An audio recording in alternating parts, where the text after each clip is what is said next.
sasany alina izaho akiradio. Vavaka fiambenana. Vavaka fiambenana. Apokalipsy 7:20 ary nahita aho fa indro ny tanàna masina dia Jerosalema vaovao nidina avy any an-danitra tamin'Andriamanitra, voahomana tahaka ny ampakarina efa miainga eo amin'ny vadiny. Vavaka fiambenana. Vavaka fiambenana. Arahinao ny alatsinainy hatramin'ny zoma isaky ny amin'ny 7 ora sasany alina eto amin'ny pejy Handramboka izaho akiradio. Vavaka fiambenana. Vavaka fiambenana. Vavaka fiambenana. Vavaka fiambenana. Arahinao ny alatsinainy hatramin'ny zoma isaky ny amin'ny 7 ora sasany alina eto amin'ny pejy Handramboka izaho akiradio. Vavaka fiambenana. Vavaka fiambenana. Apokalipsy 7:20 ary nahita aho fa indro ny tanàna masina dia Jerosalema vaovao nidina avy any an-danitra tamin'Andriamanitra, voahomana tahaka ny ampakarina efa miainga eo amin'ny vadiny. Vavaka fiambenana. Vavaka fiambenana. Arahinao ny alatsinainy hatramin'ny zoma isaky ny amin'ny 7 ora sasany alina eto amin'ny pejy Handramboka izaho akiradio. Vavaka fiambenana. Vavaka fiambenana.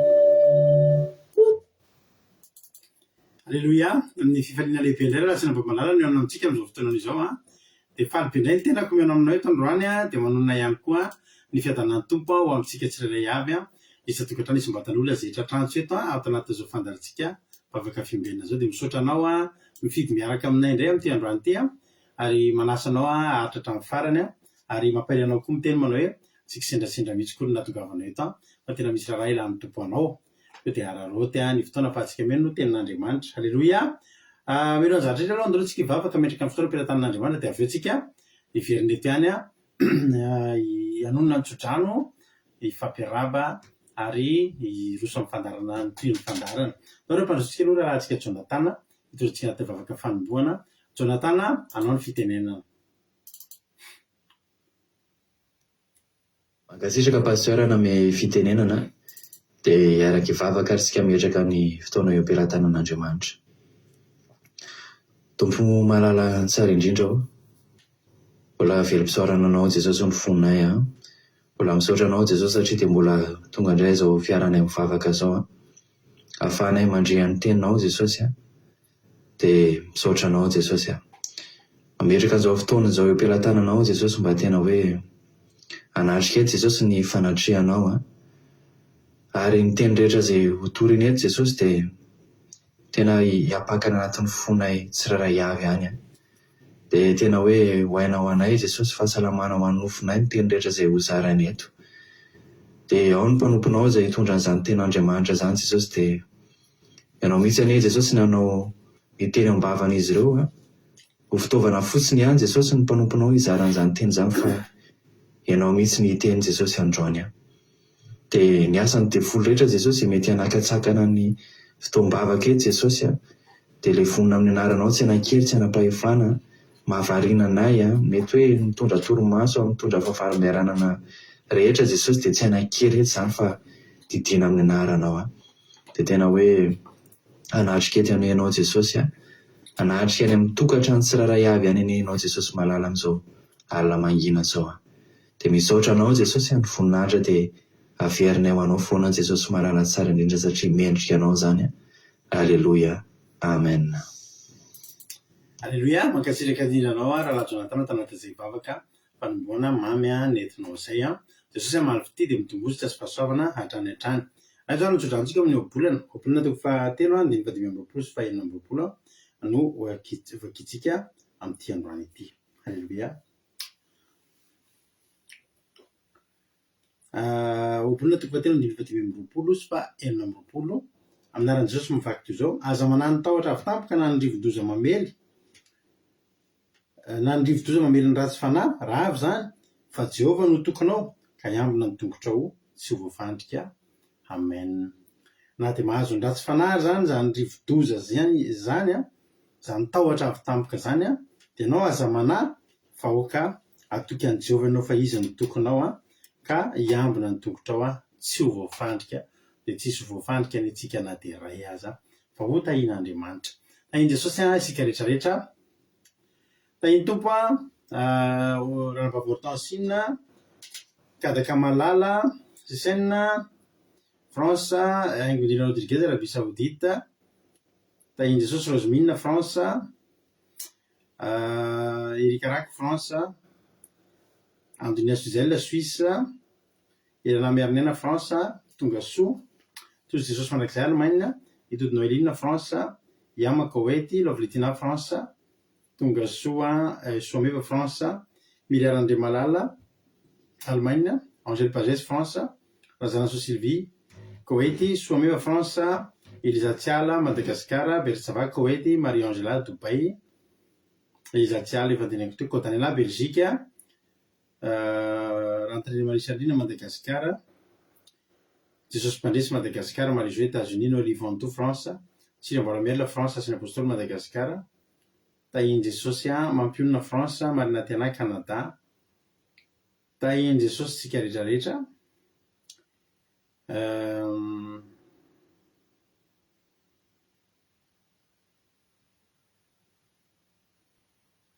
Ikerandrena Solo, Madagascar, Nashimi, Koweït,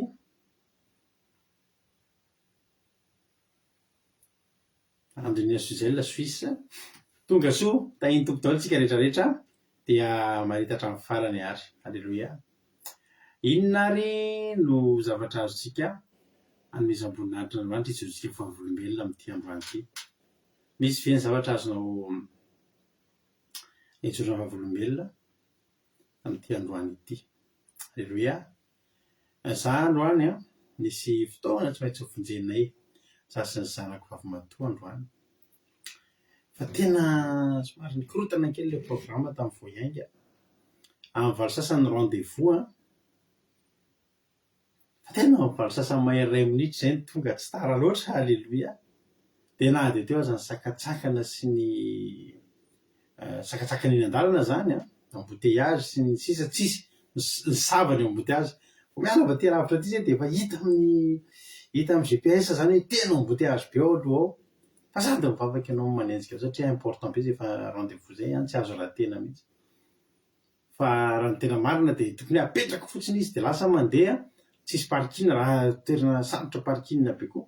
Nefa za mba te hiassiste an'ilay zanako amin'ilay zavatra ataony.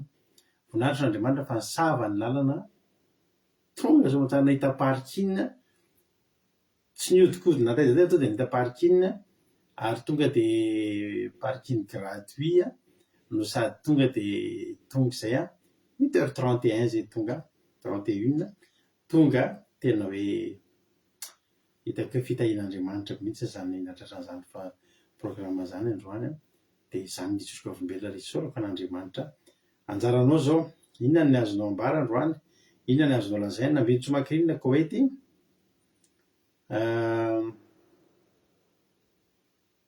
Nasimi efa any Madagasikara, marina zany, Mami efa any Madagasikara fa tsy dia Koweït akory. Alleluia. Alleluia. Andao antsika ino hira dia mba hirariko antsika rehetrarehetra ity hira ity mba ho mpandresy daholo anie antsika rehetrarehetra. Mpandresy ianao nandresy ianao omaly mandresy ianao androany dia mbola andresy ianao rapitso satria ny anaranao dia mpandresy ary ianao dia zanaky ny mpandresy. Amen. Atao trano am-pitavana be dia hiditra amin'ny toro-tena avy hatrany antsika rehefa avy eo ao ny antiity meno finaritra daholo.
Alleloia. Dia hotahin'ny tompo anetsika rehetra mpandresy ianao, halleloia, dia mbola andresy foana ianao. Any nitsotraniko aminao androany eo, tsy hisy fotoana mety sisizany hoe tsy mpandresy izany ianao. Amen. Hoy izy Rosimina hoe voninahitrin'Andriamanitra ny amin'ny fitahian-drehetra ka dia fisaorana sy fankasitrahana lehibe no atolotra azy. Halleloia. Amen. Hoy Rosimina. Hoy Kotanilay hoe halleloia, misaotra sy mideran'ny tompo fa mbola nomeny weekend sy tontolo andro mahafinaritra be, fa tsara ny tompo dia voninahitra ho azy irery ihany. Alleloia. Amen. Misaotra ny ranabavy-Kotanilay isika. Fisaoran'Andriamanitra hoy mariny hatrana fa nandamina tontolo andro ary nanome tombon'andro ahy sady mbola afaka tonga eto miaraka amintsika. Misaotra marina ty anahy. Alleloia. Hoy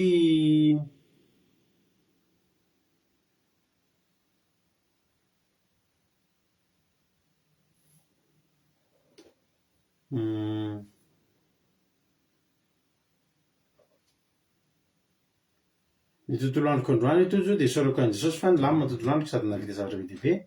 Efa ela be no tiana hovitaina fa androany vao vita. Alleloia. Dia nanako Jesosy sorako azy koa nanome sakafo sazo any menakavika sady niaro anay. Halleloia. Amen.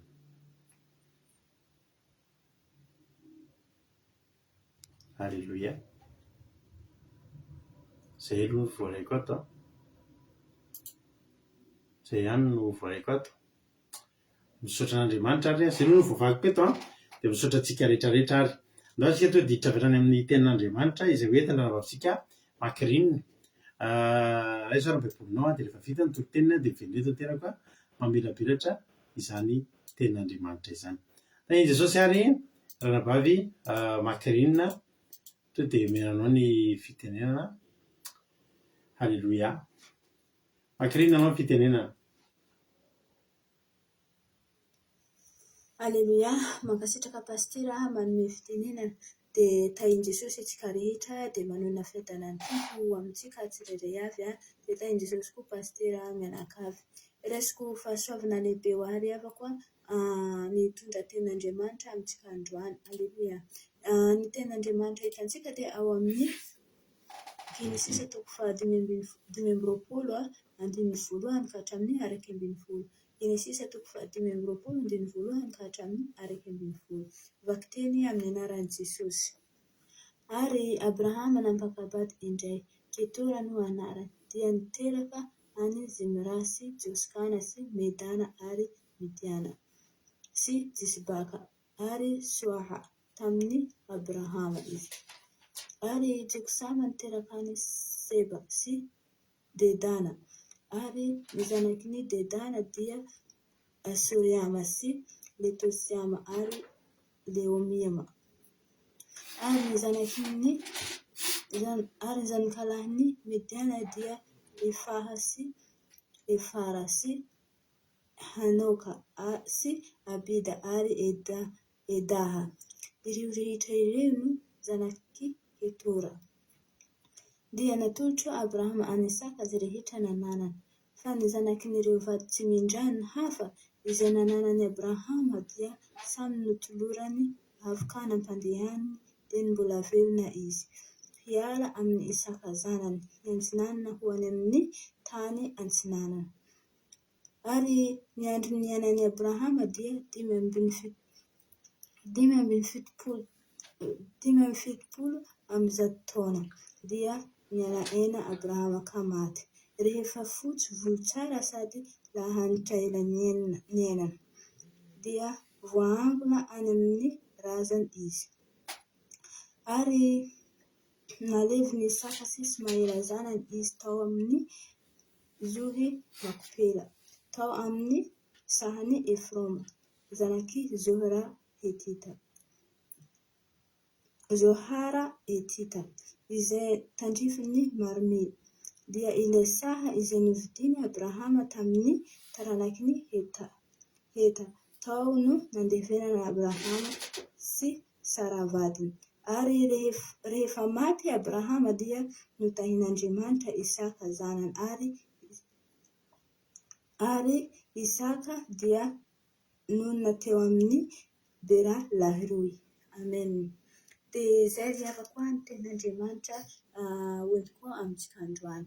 Dia teny amintsika fa hoe miafaka foana ny hoe zanaka ny vady ao an-trano. Dia teto ry havako dia rahantsika mahalala moa Abrahama dia 3 ny vadin'i Abrahama. Dia ny anankiray tsy hoe vadina fa 3 ny renin-janakany Abrahama. Dia anankiray ny Hagara izay renin'i Ismaela. Dia ny anankiray Sara ilay vadiny niala tany amin'ny tranony rainy. Dia ny anankiray ilay nampakariny ho vady taoriany nahafatesany Sara. Dia ny soramandry ny nampakarany Abrahama any Ketura sy ny taranany avy taminy, ary ny nahafatesany Abrahama sy ny nandevenany zanany azy. Halleluia. Izay ny soramandry. Dia rehefa nampakatra Ketura ny Abrahama dia niteraka ireo zaza eo ambony ireo i Abrahama.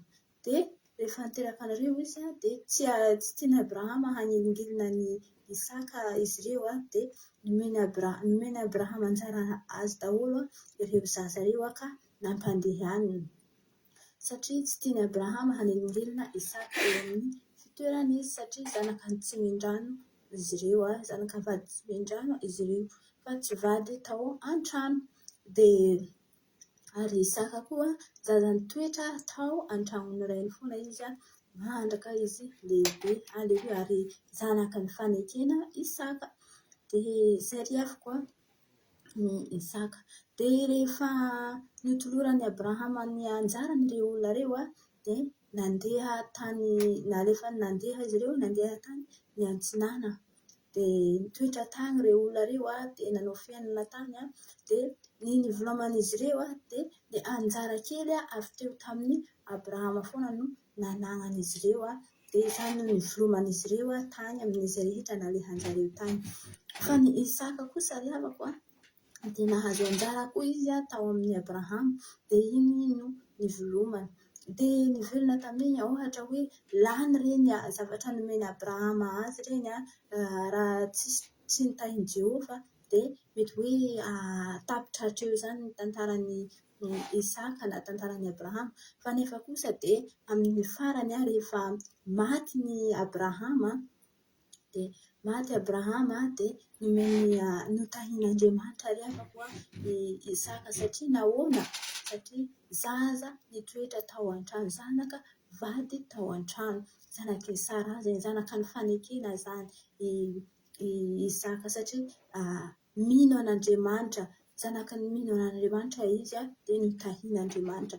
Dia teninao foana hoe aza hoe malahelo, indraindray tsika hoe manana ray aman-dreny tsika dia tsy mahazo anjarantsika avy amin'ny ray aman-drenitsika, na hoe manana harena ray aman-drenitsika fa kely, indraindray hoe amin'izao fiainantsika izao foana hoe tsy be ny zavatra eo am-pelatanantsika, fa za teninao foa hoe mitoera mba ho zanak'Andriamanitra ao an-trano, mitoera aho riavako manatona an'Andriamanitra fa dia hotahiana azy rehetra ao aminao. Dia na tsy eo aza ny ray aman-dreninao, tenenao hoe kamboty ianao amin'izao tsy manana ray aman-dreny, tsisy hoe na zavatra lovaina tsisy dia tsisy anjaranao ndray eto, tsisy anjaranao eto afa-tsy avy ao amin'Andriamanitra, izay ihany no anjaranao. Za rehefa teny foana hoe zaho tsisy zavatra nilovaiko amin'ny ray aman-dreniko satria ray aman-dreniko sahirana, tsy manana ino hoe indray holovaina, fa za rehefa nitaky lovako ao amin'Andriamanitra dia nitoetra mba ho zanak'Andriamanitra dia notahian'Andriamanitra dia manana izay iainako riavako, manana haniko hanina riavako. Fa teny ianao foa aza hoe mitoetra ho zanaka tsy mindrano riavako, fa ho zanaka vady tsy mindrano, fa mitoera mba ho zanaka vady ao an-trano, dia mitoetra amin'ny tenin'Andriamanitra, mitoetra amin'ny fankatoavana finoanan'Andriamanitra, satria Abrahama dia zanaka ny mino, Abrahama dia rainy mino, dia Isaka dia mba nino an'Andriamanitra, dia nanino Andriamanitra ny rainy izy riavako hoe nanompo izy nanao izay sitraka ifon'Andriamanitra dia ka nahatonga Isaka dia mpanjato be, mpanambola be, satria nahoana? Dia nitahian'Andriamanitra. Fa raha hoe samy nanana reny izy tena izay riavako, raha samby norasana zareo dia mbola nitovy amin'ireny zanaka ny tsy mindrano ireny foana Isaka riavako. Fa nefa rehefa maty Abrahama notahiana izy riavako, notahian'Andriamanitra izy amin'izay rehetra nananany, dia tena hoe nampian'Andriamanitra izy riavako, dia nahatonga izy mpandrato be, mpanambola be i Isaka zany riavako, raha atao amin'ny baiboly no jerena ny fiainana Isaka. Ary Abrahama koa tahaka izany, dia niala tao an-trano rainy izy dia nandeha, dia izy nandeha dia tsy zavatra kely teny fotsiny no nivelomany, na hoe ohatra hoe nitondra omby 10 izy ohatran'izao nitondra harena kely izay nindesiny niala tao amin'ny ray aman-dreny izy dia tsy io fotsiny zavatra niainany, fa notahian'Andriamanitra izy tamin'ireny nandehanany ireny riavako. Ny androm-piainanao rehefa miala amin'ny ray aman-dreninao, rehefa tsy eo ray aman-dreninao dia ny androm-piainanao dia atoloro an'Andriamanitra, fa dia hotahian'Andriamanitra ny androm-piainanao rehetra na inona izay ataonao ninona izay kasainao dia hotahian'Andriamanitra ry havako, ary mino aho fa Ismaela dia mba tahaka izany koa, dia mba niotahian'Andriamanitra. Niotahian'Andriamanitra koa ireny zaza ireny, fa nefa ny Isaka ihany no tena voalaza, tena hoe niotahian'Andriamanitra. Aleloia. Rehefa malalaka atoloran'Andriamanitra ny androm-piainanao dia mba tsisy izay hampanahinao amin'ny fiainanao manontolo, dia mino aho fa ampahiranao izany teny izany dia tahian Jesosy. Amen. Aleloia. Mankasitraka an'ilonao ranavavy nambinitso mankirina tao anatin'izay tenin'Andriamanitra izay noentinao izay fa dia mampahery tokoa. Aleloia. Mampahery ary misy zavatra maro azo raisy tao anatin'ilay izy. Misaotra rehetra koa mankasitraka anazy satria ny fankasitrahana ataonareo ireny dia mampitombo azy ireo, mampahery azy ireo ka dia tetenanareo hoe misaotra fa dia mampahery tokoa ianareo, ary tongotra sy fahasoavana ranavavy mankirina dia mareza foana amin'ny asan'ny tompo. Aleloia. Tahian Jesosy ny anamay Jesoa Italia, Nord Malagasy, Madagasikara, tahian tompo lohan'ny rary voaniriana, dia tahian tompo ihany koa artizanat de Madagasikara, France, Thierry Albenja France, Yama Koweïty. Tahian Jesosy tsika rehetra. Aleloia.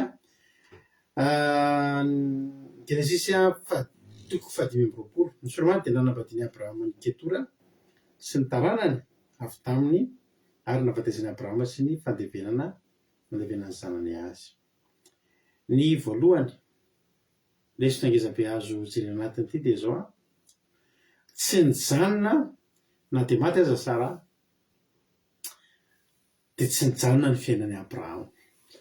Tareo ohatra hoe olona mbola manana fiainana, jerena hoe mbola afaka nanambady fiainana nge zany, ohatra hoe mbola afaka nanorina fiainana vaovao, dia mbola reo ny zanany mbola niteraka.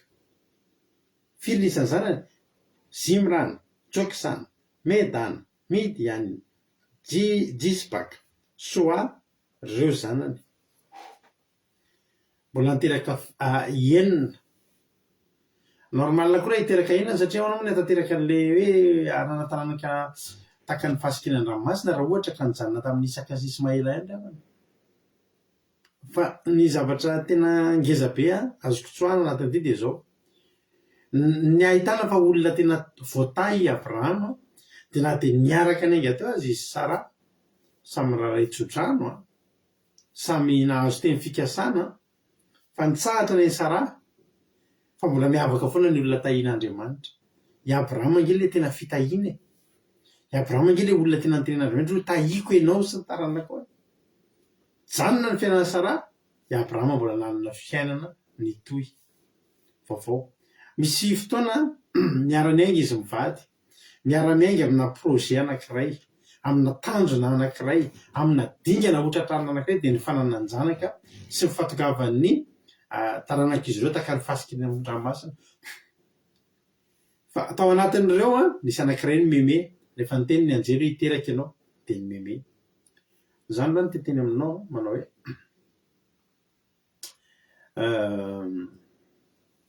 na dia misy olona miara-miainga aminao any fa ny ahalasa lavitra anao noho io olona io, dia ianao tsy ny meme. Iny am'le tsy nome, le Sara le niome mantsy tsy hoe ny meme mba faly, fa niome naneso sady niome mitory tsy finoana tsony. Dia lafitra zavatra efa mampime sisa. Dia hoe finoana mampime, fa zavatra efa tsy mampino fa mampime. Fa za teteny aminao rehefa misy teny fikasana, rehefa misy programan'Andriamanitra, rehefa misy fampanantenana ataon'Andriamanitra, aza mba isan'ny olona mime hoe zahany ve dia ho tanteraka. Fa metezanao ho isan'ny olona tena hoe ianao le voatahy. Aleloia.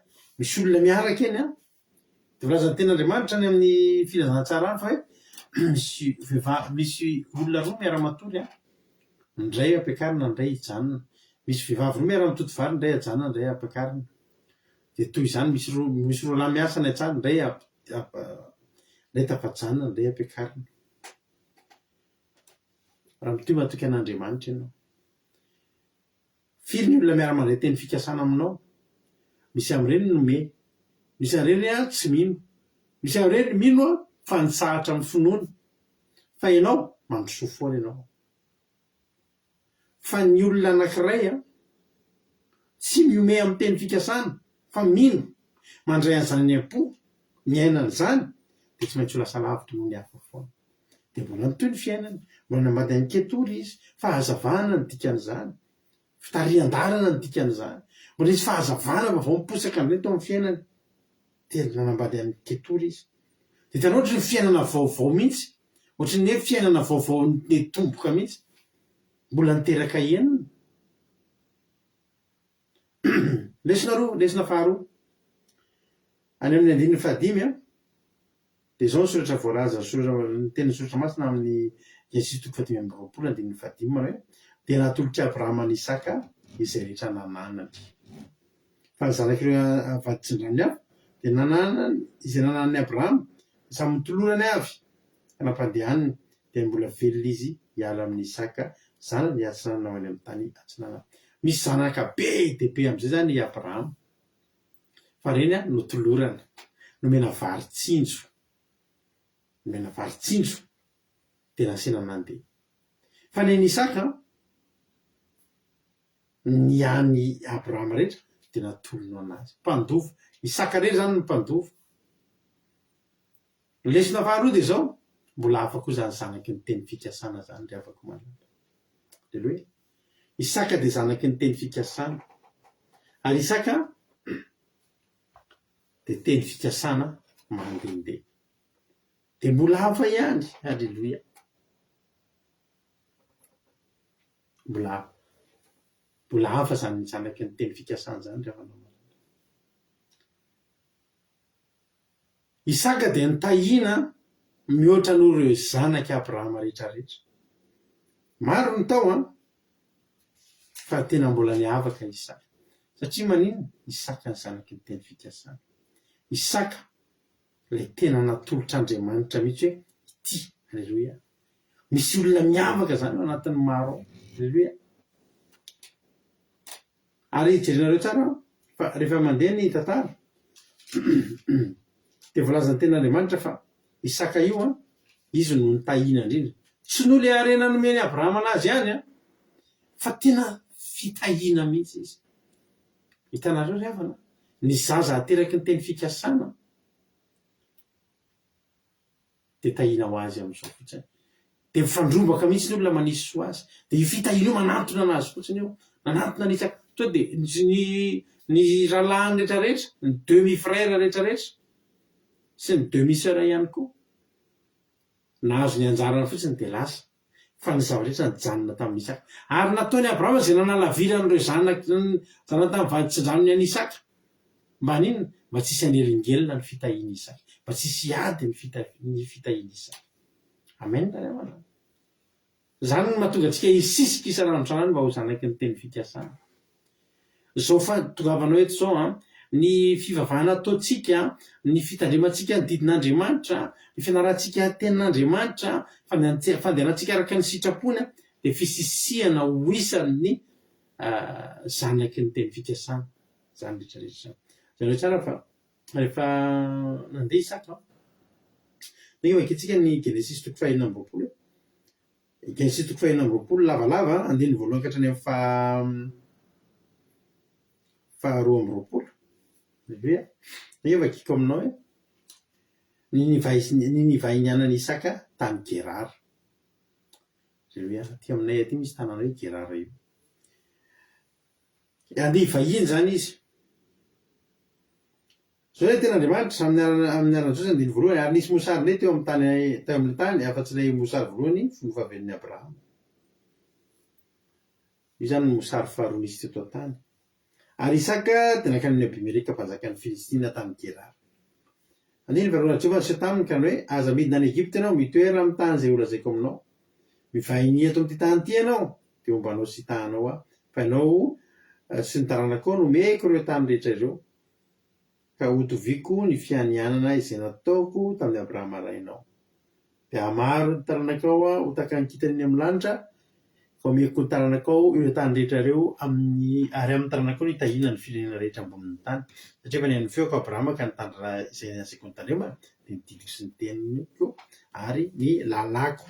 Aleloia. Tareo voatsodrano manokana ihany koa Isaka.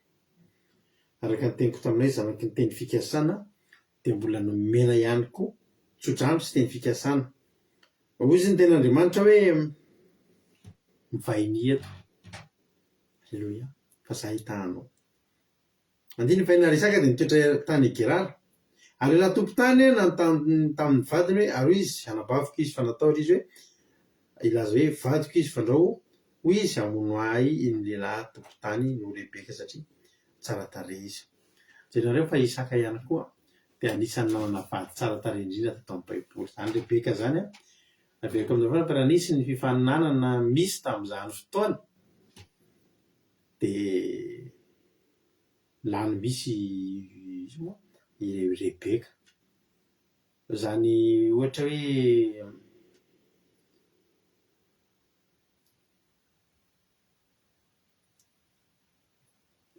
ry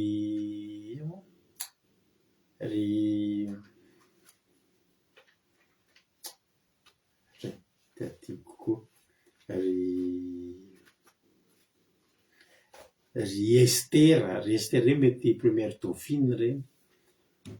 Aleloia. Fa hitanao zany rehefa hoe tanàna rehefa hoe tena ny olona zany rehefa voata na dia ny vady omena azy ary dia ny tsara indrindra, tsy ara-bola ihany.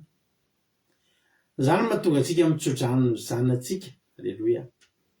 Rehefa le voateraka iny ny zaza dia efa le tapa-bolana ray volana atao fanoloran-jaza mba hanino mba hiaina amin'ny teny fikasana.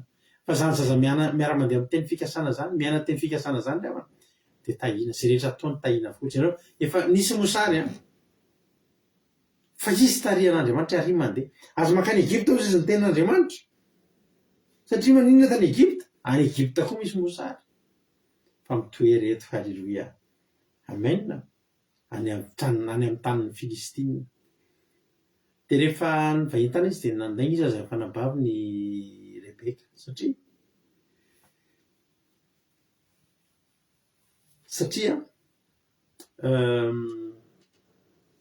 natahotra izy sao dia vonon'ny olona zany izy dia alain'ny olona ny vadiny raha vadiny fa natony hoe anabaviny.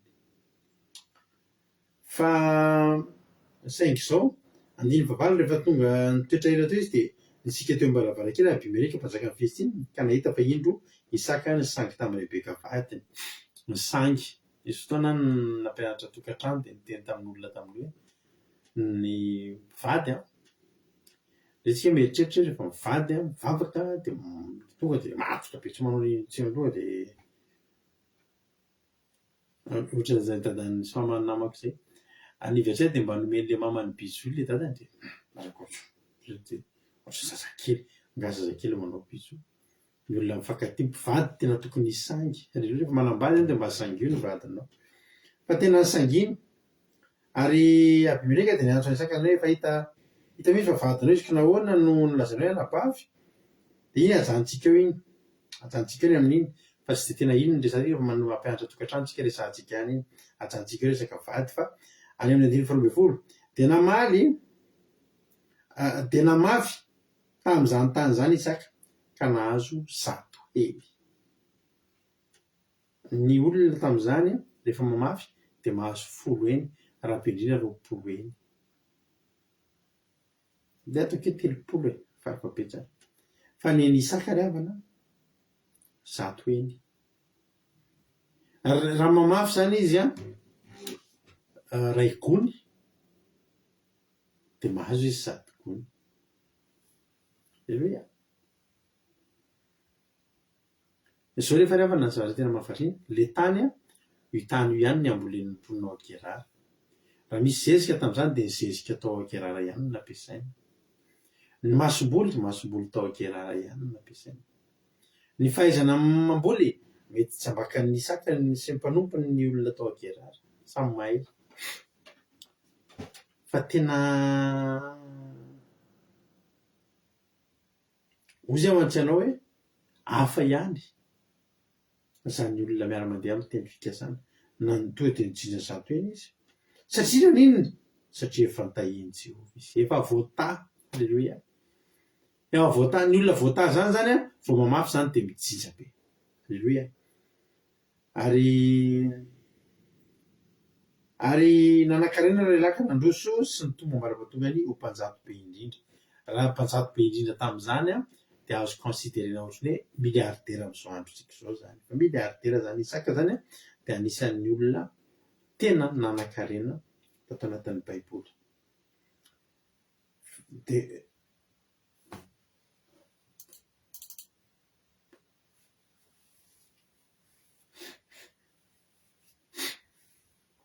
sotrana kely tsika nazafady tompoko.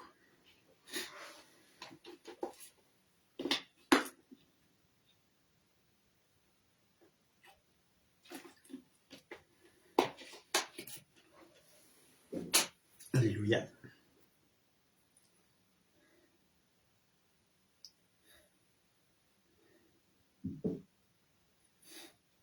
Alléluia. Fizako ny tenin'Andriamanitra. Ny tany a tany ambolen'ny olona ihany, ny voafafa ny ambolen'ny olona ihany, tsisy hoe système hafa mihitsy zany natao teo fa ny olona tahina Andriamanitra ry havany de tahin'Andriamanitra foana izy. Araka ny tenin'Andriamanitra mihitsy manao hoe izay tahinao Jehovah de voata mandrakizay. Ary ampiko tsy hoe voata mandrakizay ihany fa amin'ny Isaka tanteraka hoe voata naiza naiza zany alehanao na mamboly ianao any amin'ny tanin'ny Israely na mamboly ianao any amin'ny tanin'ny Filistina de zao fotsiny ianao tahin'ny tompony. Alleluia. Tahin'ny tompo de jinjazato eny izy ary vetivety kely a de tonga lasa tena mpanankarena be izy. Fananana be izy de ondry manosy sy omby ary andevo maro ka de nialina azy ny Filistina. Io efa nampianarina antsika indray andro misy karazana fitahiana maromaro ato anatin'ny Baiboly ato. Alleluia. Misy a ny atao hoe fitahiana mampahi. Fitahiana mampahi zany izy a azonao ihany le zavatra, fitahiana ihany izy fa vao miha manahirana anao. Vao miha manahirana anao. Nisy paster zany tam'izay mbola kely de nisy paster zay a mivavaka ho an'olona taty andafy taty. Tam'izany zany de efa nisy vavaka en ligne de vavaka an'olona tao amin'ny telefônina tsy niteraka reto olona reto. De nisy tadidiko mihitsy tantara de vavaka ho an'le olona tamin'ny telefôna amin'le mbola telefônina le atao ohatr'izao. De isakariva izy mivavaka ho an'le tranozazan'le vehivavy. Teraka izy mivavaka bevoka de teraka sady manaka atao be taty andafy. De na de vasan'ny zareo 4-4 tam'izany Land Rover be vaovao be reny le pastera tam'izany. De ny pastera kato fa tena nivoaka sevotra ny fiangonana tam'izany namoaka an'le izy teny amin'ny doanina. Zany hoe zany ny atao hoe fitahiana makahi. Fitahiana ihany izy a fa manahirana. Fitahiana ihany izy a fa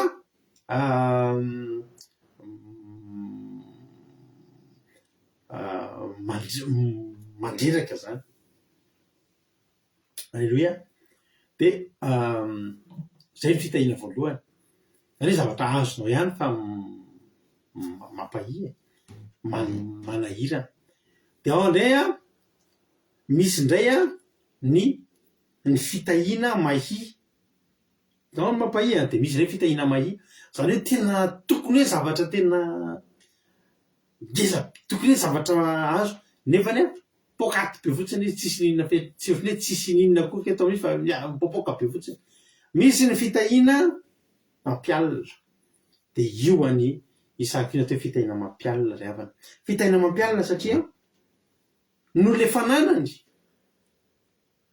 de nialina azy ny olona. Ozy ny tenin'Andriamanitra fananana be izy de ondra manosy sy omby ary andevo maro ka de nialina azy ny Filistina. Zany hoe fitahiana zany a fa mampialina, mialina ny olona mahita an'le izy. Atao ahoana ary kinao ny tahiana? Ary rehefa zany de ary nilavaka fatsakana rehetra zay noadin'ny mpanompinay fomba fahavelo de fa nivonon'ny Filistina sy nitotofany tany avokoa. Nitotofany zareo tany ny lavadrano ny saka rehetrarehetra satria mantsy ny arena tamin'izany ravana de rano zay olona manana rano zany tamin'izany de manankarena satria amin'ny alalan'ny rano ahafahany manondraka ny voly amin'ny alalan'ny rano ahafahany misotro sy midio ary mampisotro ny biby fiompy ihany koa de velona ny biby fiompy de zao ny nataon'reto olona tatao Gerara reto tsotra fotsiny andao tapenana ny loharanony io andao totofana tany ny lavadranony de ho hitantsika eo mbola hotahina mbola milamina le izy totofany avokoa ary taorina zay andininy fa eniny vola roy Abemeleka tamin'izay miala aty aminay fa ianao mahery lavitra noho zay eritreretinareo olona efa mivonona ny lavadranony fa mbola tsapany olona any hoe mahery lavitra zany ny olona tahiny tompo zany ny atao hoe olona misy fitahin'Andriamanitra ry havana alleloia ny olona tahin'Andriamanitra zany natotofanao aza ny lavadranony efa zanaky ny teny fikasana ho io tsisy azo atao amin'io mbola zao ihany ny vava mivoaka taorina zany miala fa mahery lavitra noho anao de lasa niala Isaka miarona ray teo andohasahany Gerara izy ka nolona teo de loary ny Isaka indray lavaka fanjakana zay voady ny fahavelon'ny rainy Abrahama reny fifavon'ny Filistina reny rehefa maty Abrahama de nasiany anarana araka ny anarany izay rovanany azy niady teo amin'ny lohasaha nihady teo amin'ny lohasaha propre Isaka ny taloha rano teo ary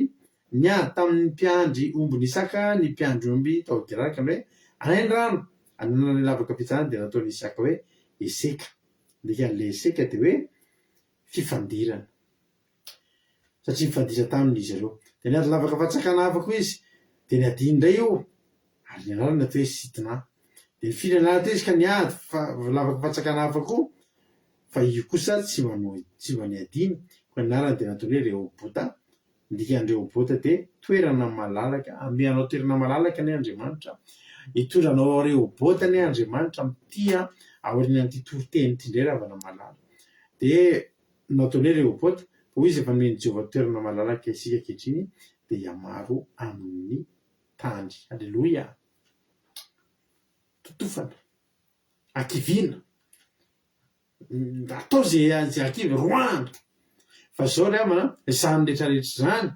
manoloana ny olona ny zanaky ny teny fikasana manoloana ny zanaky ny olona tahin'Andriamanitra de zao tsy misy herina zany rehetrarehetra zany totofana ny fatsakana fa izy tsy mahantra zany edivana izy tsy mahantra ary izy tsy miady amin'ny olona miala izy rehefa tian'ny olona miala fa ny fialana io tsy midika hoe resy amin'ny fiainana izy fa zao ny zavatra fantany de zao efa tahin'ny tompo alleloia mba ho tanteraka amintsika rehetra ny ravana zany ten'Andriamanitra zany hoe izy ianao io tena atsapa mihitsy tahin'Andriamanitra ke za ty alleloia naiza misy anao na atsana atanana de zao fotsiny tahin'ny tompo ianao za raha ratsika rehetrarehetra tsika eto mba ho tonga amintsika daholo zany hoe tena tsy maharesy atsika ty fiainany ty naiza le atsika ninona ataotsika de tsika tahin'ny tompo de mahomby foantsika alleloia zany no tiako ampahirizana hoe mbola hafa foana zany hoe zanaky ny teny fikasana mbola hafa foana zany hoe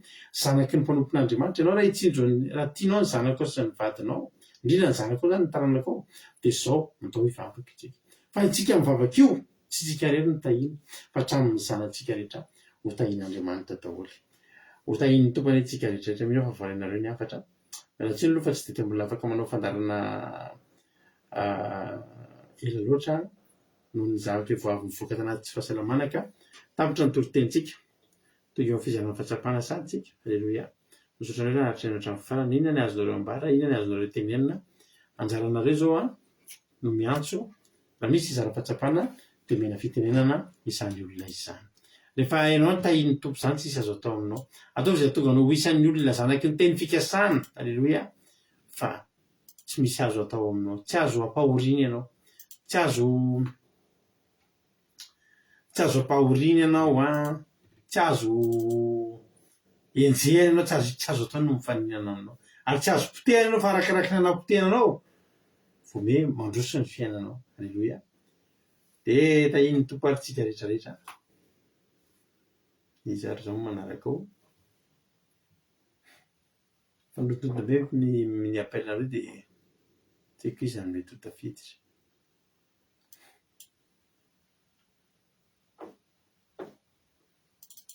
Alleluia. Rehefa ao ary raha latojo dia tonga dia dao mihinanao ny fitenenana inona ary ny azonao ambara inona ny azonao lazaina. Pastera raha betsaka namana fitenenana dia nakasika anao voalohany le hoe mitantara ny Isaka mihitsy izany e. Voalohany moa le hoe rehefa maty Abrahama dia natolotra ny an'ny Isaka daholo ny fananany rehetra rehetra. Alleluia. Dia nafinaritra miavaka mihitsy izy fananana zanaka betsaka iny Abrahama fa Isaka daholo nahazo ny fananana rehetra. Rehefa avy eo koa mbola nitahiry Jehovah ihany Isaka na dia manomena ny fananana rehetra azy mbola nitahiry Jehovah ihany.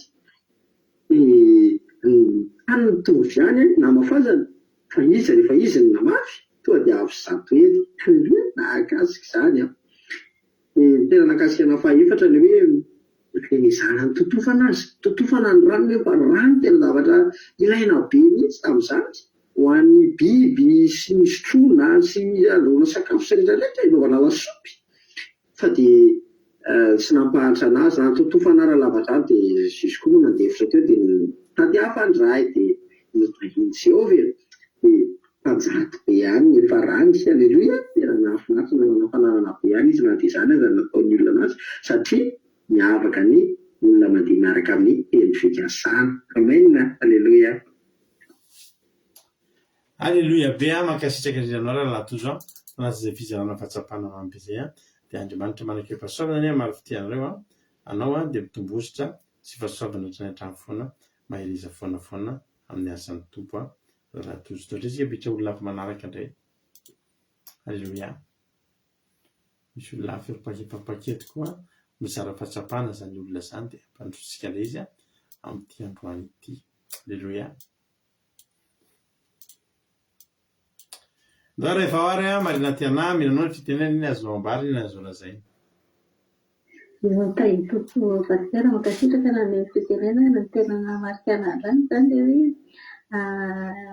aza mety ho isan'ny olona amin'ny fahasoavana na tenin'Andriamanitra izany na teny fikasanan'Andriamanitra fa mino ary raisampo iny teny iny mba toan'ny fitahinany aminao fa atao manoatra ny tantara amin'ny ilay teny fikasana izany rehefa manao teny fikasana dia faharoa manaraka an'izany rehefa ianao zanak'Andriamanitra rehefa ianao tahiny tompo dia tsy azo fahoriana tsy azo potehana ny zavatra rehetra manodidina anao na misy mitady mamono na misy mitady hanimba ny zavatra ao dia tena hoe mahery ianao dia matanjaka ianao fa miteza fotsiny hiaraka amin'Andriamanitra tsara hatrany dia mihoatra ohatrany foana zanantsika rehetra rehetra dia fateny farany tena ohatran'ny hoe tena nanamarika anazy izany hoe isaky ny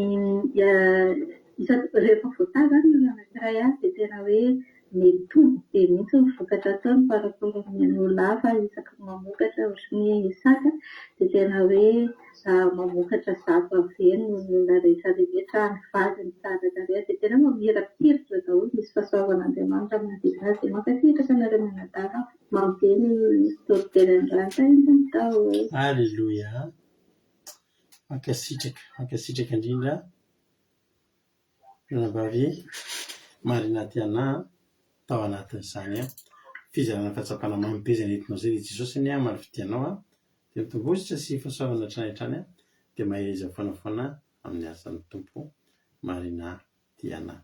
Bitra olona iray faraparantsika ary mampandrosotsika indray ary no manaraka ao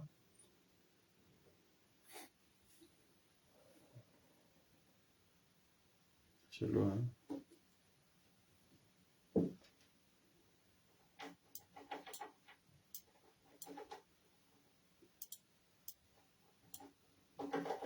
Isoravana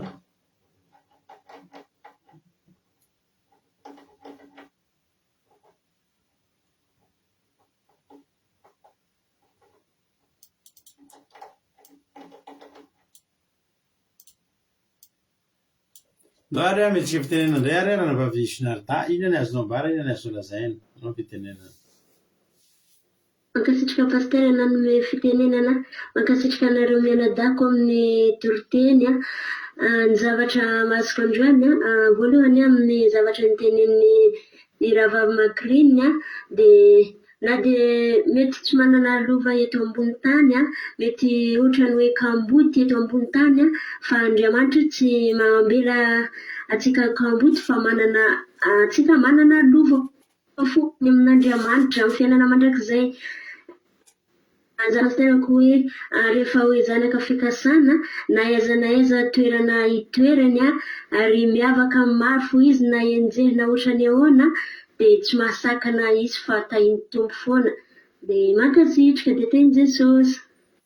Alleluia, mankasitraka indrindra anao navavy Sinarda tao anatin'izay vavaka tao anatin'izay fizarana fahatsapana mamy be izay. Jesosy ny amalifidianao dia mitombozotra dia mitomboa soavana foana hatrany hatrany. Alleluia. Izy koa mbola fizarana fahatsapana manaraka.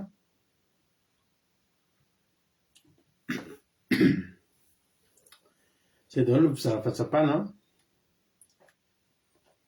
Jesosy amalifidianareo dia mahereza hatrany mahereza foana amin'ny asan'ny tompo. Alleluia. Ndao isika no hira anankiray. Alleluia. Inona ary no hira raha so hijerisika?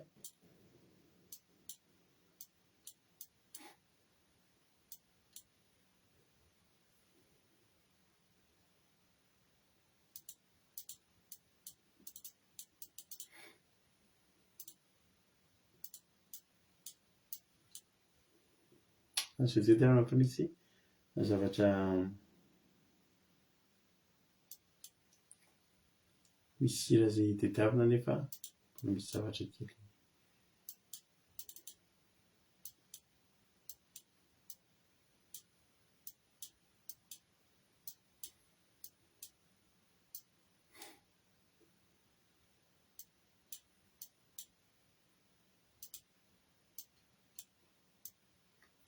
Alleluia. Nataontsika io misy olona iray mihitra ihany koa asolositsika sary.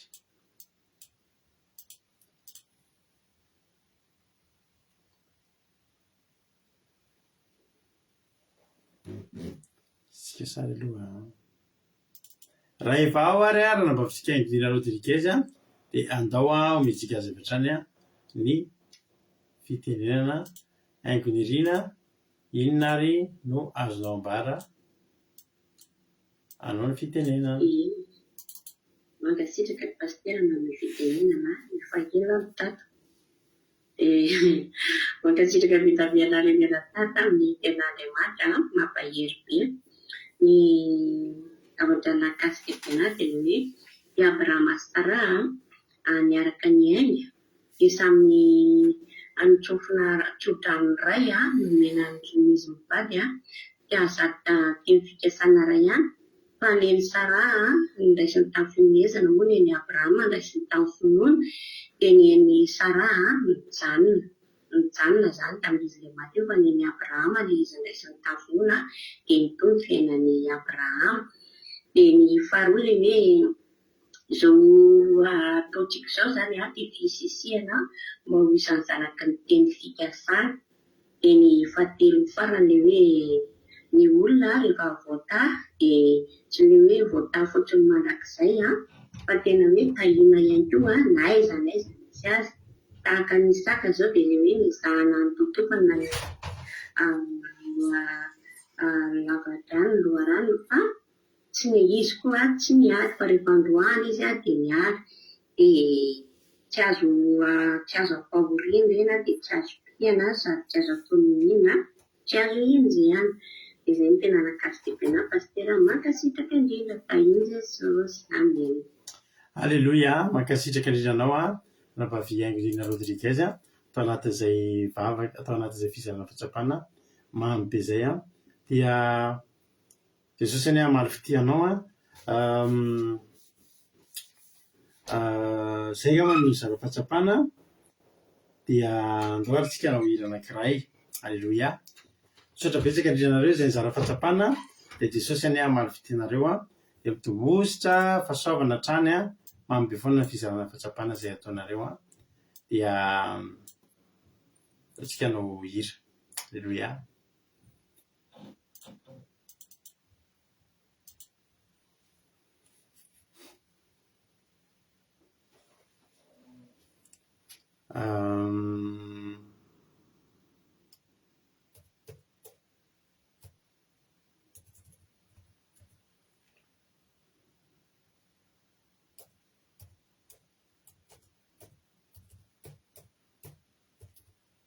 Io mba misy olona iray miditra.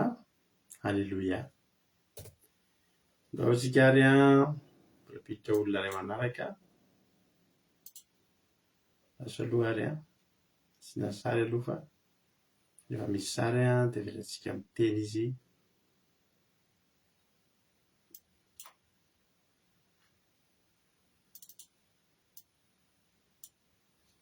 Ao ary rehefa ao ary Zandriana, inona ny azonao ambara androany ianao amin'ny fitenenana?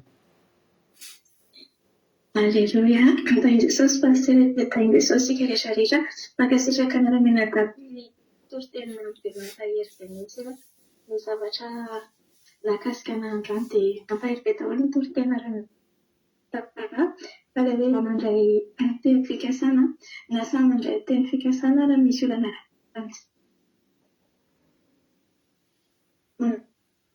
na mihoatra foana dia tsika koa mila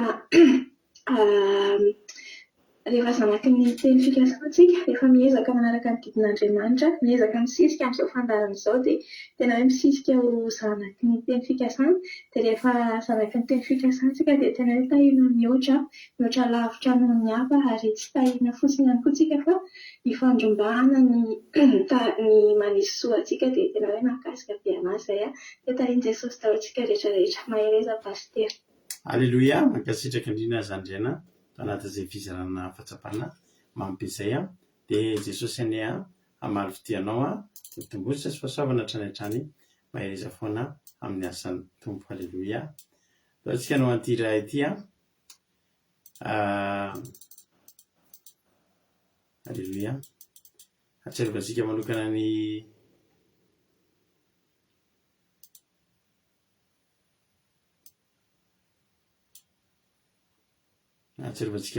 ny zokisoamevy ty fa izy no tona nytiry ty voalohany teto amintsika teto dia mba tiako mihitsy hoe ho tahin'ny tompo ianao dia raiso ny tsodrano teo dia ny anjaranao sisa miteny hoe amen. Halleluia. Amen, amen, amen. Ho tahin'ny tompony isika mianakavy ho fahasoavan'Andriamanitra nanaraka anao amin'ny andro rehetra iainanao. Anao ira anankiray dia hivavaka avy hatrany aorian'izay misaotra anao rehetra nizara fahatsapana. Jesosy amaly fitianareo. Ino finaritra tao ilay hivavaka tsika aoriana ty ry ty.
Alleluia, saotranao zay Jesosy malala fa nahery tokoa zay na tamin'ny hira raha dia tena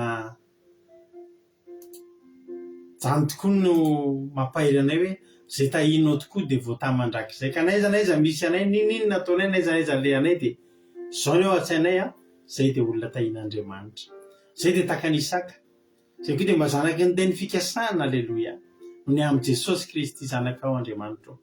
Andeha misaotranao zay satria dia totoza teto ny fandarana ary mino fa nandray avokoa zay rehetra zay tonga teto.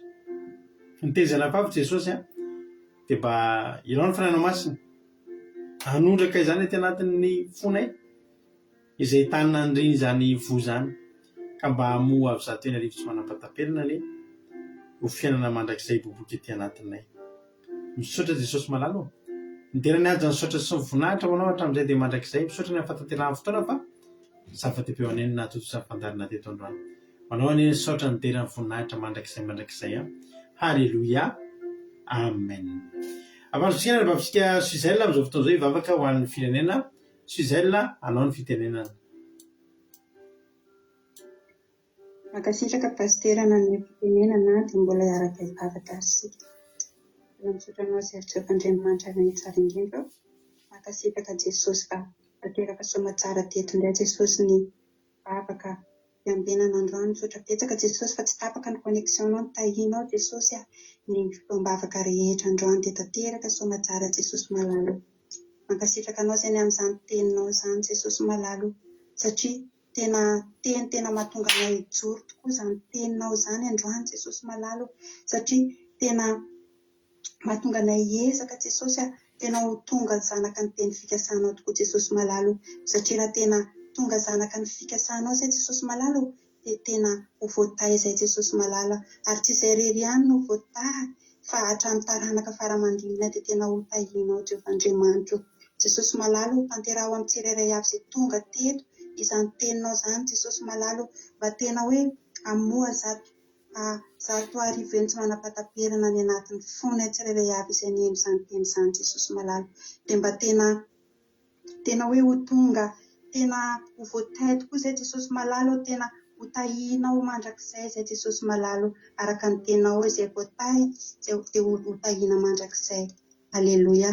Jesosy tonga indray ny fotoana hitondranay ambavaka ho an'ny firenenay Jesosy malalo, androany izay Jesosy dia tena misaotra anao ny amin'ny fanavaozana izay noentinao tao anatin'ny firenenay Jesosy malalo, dia androany izay Jesosy malalo dia mangataka aminao, engany Jesosy mba ho tanteraka amin'ny firenenay tokoa izany teny izany Jesosy malalo, indrindra fa ireo olona izay napetraka ao hitondra ny firenenay amin'izao fotoana izao, dia engany Jesosy mba tena olona tena ho zanaky ny teny fikasanao tokoa Jesosy malalo, satria izany no mahatonga ny firenenay ho voatay Jesosy, ary tsy ny firenenay ihany fa malagasy rehetra Jesosy malalo dia ho voatay raha ohatra ka tena hoe mino sy matoky anao ny mpitondranay Jesosy malalo, dia mangataka anao izay Jesosy tena hoe hiasa amin'ny firenena io Jesosy, tena fantatray fa betsaka Jesosy ny fanavaozana tokony atao anatin'ny firenena io Jesosy malalo, fa matoa Jesosy ianao no mitondra ny firenena amin'izao fanivany izao, dia fantatray fa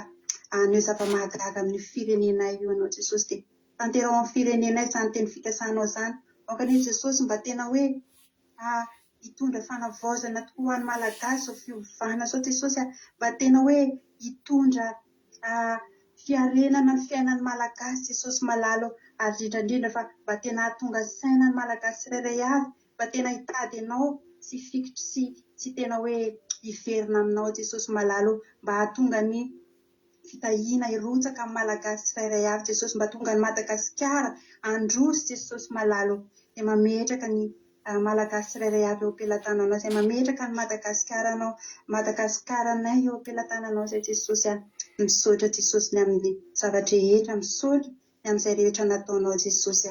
Dia raha tory izay amin'ny alina ity Jesosy dia mangataka ny fanatrehanao mba natrika ny tsirairay avy Jesosy malalo, amin'izao alina izao mety misy efa nifoha Jesosy, dia ianao aneny momba ny tontolo andro ireo izay efa nifoha Jesosy malalo, dia mametraka ny fiainanay manontolo eo am-pelantananao izay Jesosy, nahatry ny anaranao irery ihany. Aleloia. Amen.